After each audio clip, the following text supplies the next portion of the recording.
Hi, Daniel Stevens here. I've been at the lab almost 20 years. It's a unique job. I've never heard of any place on the planet that does what we do here. You get to learn new things constantly, groundbreaking science. You work with some intelligent people that come up with some really brilliant, amazing ideas. And at the end of the day, you get to implement them. And if they don't work, you get to figure out why and how they don't work and fix them and make them work. There's always challenges. It's always teaching you to use your brain, think inside the box, outside the box, and around the box all at the same time to solve what you need to solve and do what you got to do. I am one of the many legacy hires here.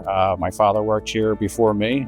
He started here about 6 months after I was born, and got my foot in the door probably about 2006 when I was 24 years old, and saw that I didn't like my job and said, "Hey, you want to try something different?"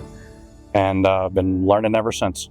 My contributions to the lab's mission is coming in to do my best ability every day. Anytime they ask any task of me, I always try to give them my best effort and the best result at the end and make sure I can get it to close as perfect as possible if I can't achieve perfection.